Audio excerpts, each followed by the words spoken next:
un estímulo, más fácilmente aprende o se generan circuitos neuronales para dar respuestas rápidas, adecuadas y correctas, ¿no es verdad? Hay niveles. El nivel más bajo es el sistema medular, donde están los circuitos neuronales y donde están los arcos reflejos. Yo me pincho mi mano, inmediatamente tengo un reflejo de retirada para caminar, para sostenernos de pie, para regular el tono vascular, para la excreción glandular, para que funcione el sistema digestivo, ¿no es verdad? Mandan señales la corteza, ¿cómo se llama? O la médula hasta la corteza cerebral para dar respuesta. El nivel encefálico inferior o medio, o también se llama subcortical o del tallo cerebral. Ahí están los centros respiratorios, han avanzado recién respiratorio, están los centros cardiovasculares en el bulbo, la protuberancia en el mesencéfalo. Pero hay otras estructuras más, el hipotálamo, el tálamo, el cerebelo, los ganglios basales. Ahí están todas las funciones vitales del cuerpo, ¿no es verdad? Las reacciones al placer, al dolor. El nivel encefálico alto es el encargado de acumular esa información y dar respuestas adecuadas, da respuestas hacia la médula, hacia el tallo cerebral, ¿no es verdad? Cuando movemos los ojos para seguir un objeto, el control es de la corteza hacia los núcleos tercero, cuarto y sexto que controlan la motilidad ocular, ¿no es verdad? La siguiente. La función importante la hace a través de la sinapsis. La información se transmite siempre en sentido anterógrado, ¿no? A pesar que hay otro tipo de sinapsis que puede ser en varias direcciones, ¿no es verdad? Hay distintos tipos de sinapsis, las sinapsis químicas y las sinapsis eléctricas. Las químicas van a usar neurotransmisores, más o menos hay unos entre 40 y un poco más neurotransmisores. La dirección es unidireccional. Las sinapsis eléctricas utilizan canales tubulares donde pasan proteínas, donde pasan por uniones comunicantes y se mandan señales en varias, en varias direcciones. Lo hacen a través de la neurona que está en el lado derecho. Hay neuronas motoras que tienen neuronas sensitivas, neuronas vegetativas, simpáticas, parasimpáticas. Difieren en tamaño, en función, en ubicación, tienen terminaciones sinápticas, hacen que las reacciones o las señales de respuesta sean adecuadas y desempeñan esas sinapsis distintas funciones. La siguiente, las terminaciones sinápticas, la siguiente, lo hacen a través, la parte, ahí tenemos la parte abultada, es la terminación presináptica, y abajo podemos tener otra neurona, ahí están los receptores, que son proteínas, ¿no es verdad?, que tiene un componente de fijación iónico y un activador de segundo mensajero. Lo hace a través de transmitir o pasar de una neurona presináptica a otra a través de canales del sodio, potasio, calcio, cloro, ¿no es verdad? Pueden ser positivos o negativos, pueden ser cationes o aniones. Pueden producir excitación, pueden producir inhibición, pueden producir facilitación, ¿no es verdad? Los que están hidratados, es decir, muy abultados, no pasan fácilmente. Los más deshidratados pasan fácilmente por estos canales que pasan de una neurona En la neurona presináptica también tenemos la mitocondria, ¿no es verdad? Y las vesículas sinápticas que están llenas de neurotransmisores. En un impulso que pasa de una neurona a postsináptica, se van a descargar muchas vesículas, ¿no es verdad? El espacio entre estas dos, entre una neurona pre y sináptica, varía de 200 a 300 Armstrong, ¿no es verdad? Muy bien.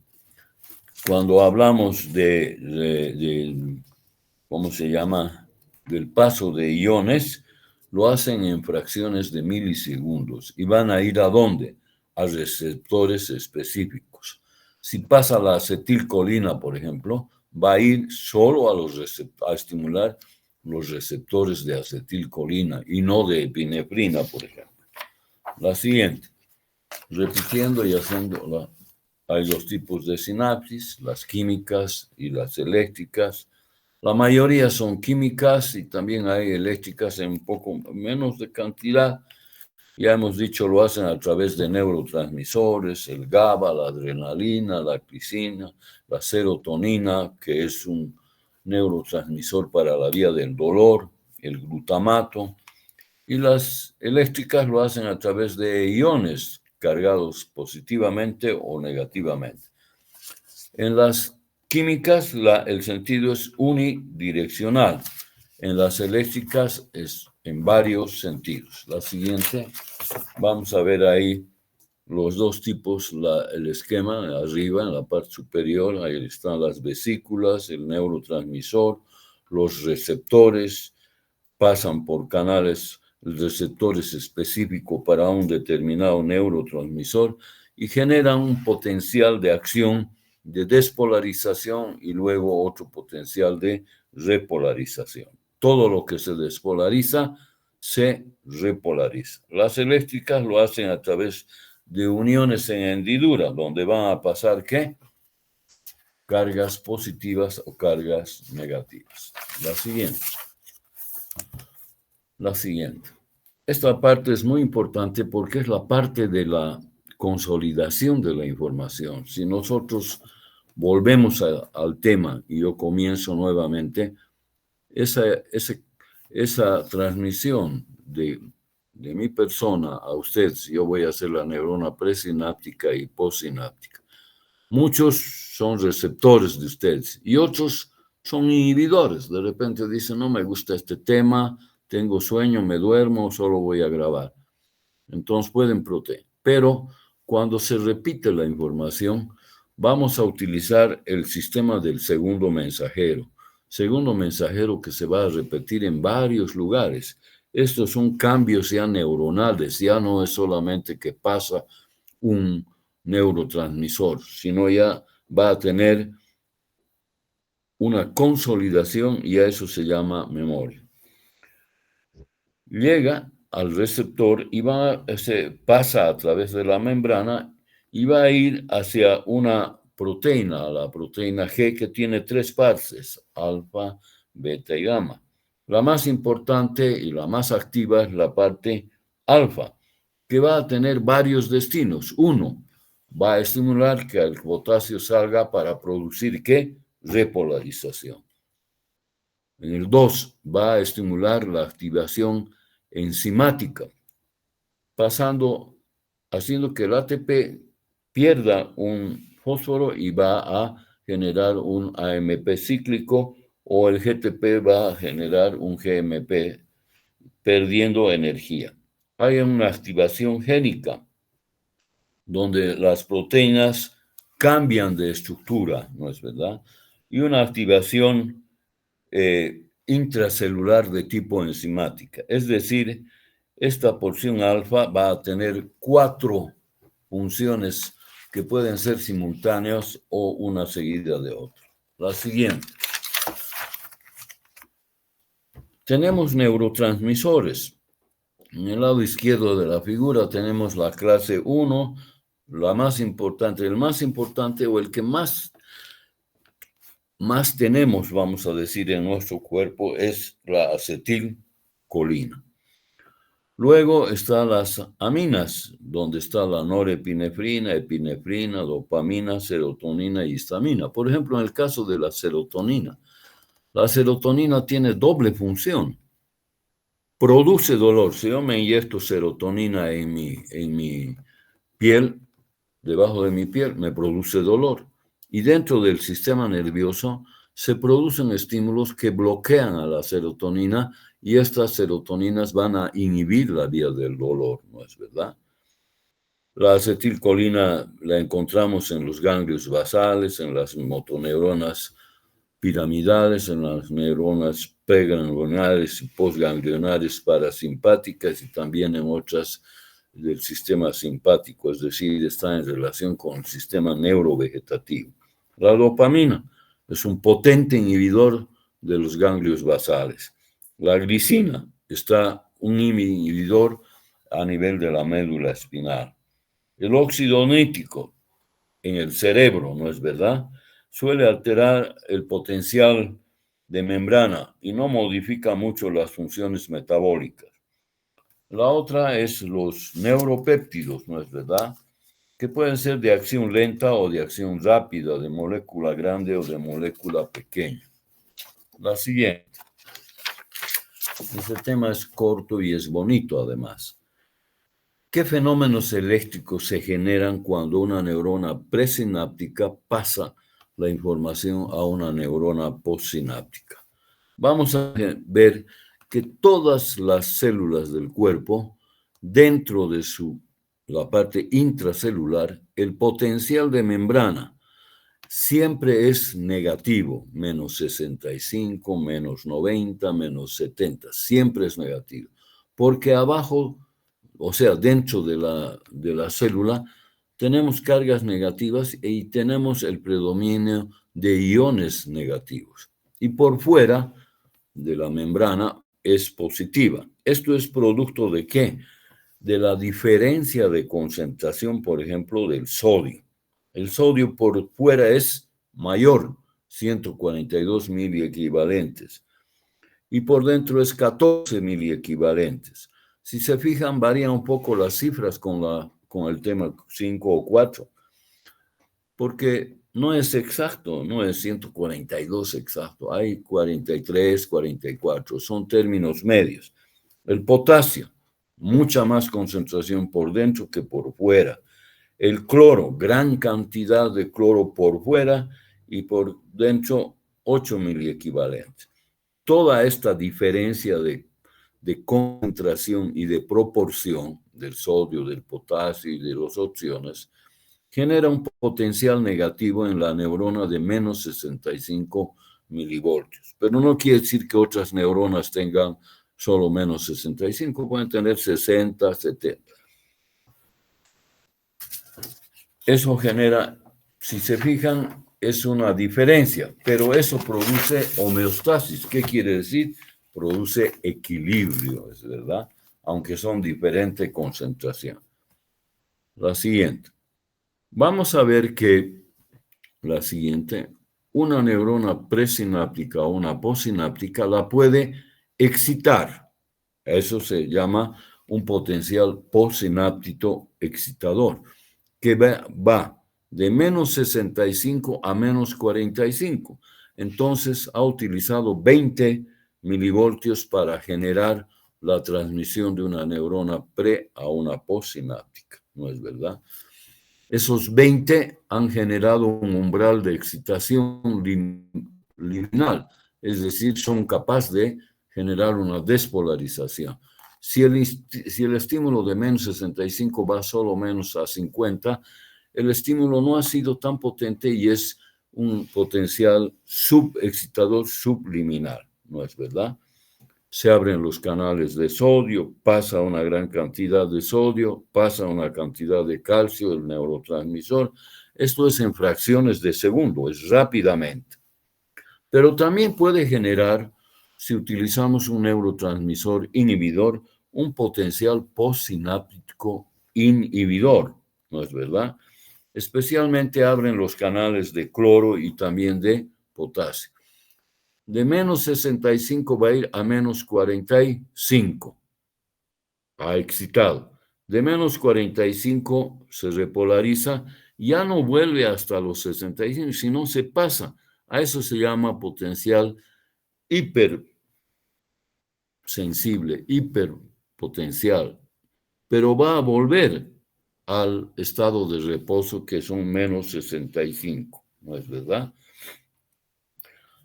El estímulo puede producir también, dependiendo, como les decía, del neurotransmisor, de una neurona presináptica o una postsináptica, puede generar inhibición. Por ejemplo, el GABA abre canales aniónicos del cloro y va a generar una inhibición de la neurona postsináptica.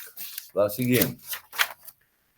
¿A qué llamamos evolución temporal de los potenciales sinápticos? Cuando se genera un potencial que dura unos milisegundos, se genera un potencial postsináptico excitador que dura milisegundos. O puede producir también un potencial postsináptico inhibidor si utiliza el estímulo para generar salida de potasio cloro. Cuando se genera un potencial sináptico excitador, va a estimular a las dendritas, a las gémulas, ¿no? Es una sumación espacial. Porque no es una neurona con otra, sino pueden ser varias neuronas a una sola neurona, que pueden estimular las gémulas, la parte de las dendritas, el axón o el cuerpo neuronal, ¿no es verdad? Y genera un potencial de despolarización que excitador y liminal, es decir, ha generado paso de información. ¿A qué se llama temporal? Porque pueden hacer estímulos repetitivos hasta que se facilita la neurona postsináptica, ¿no?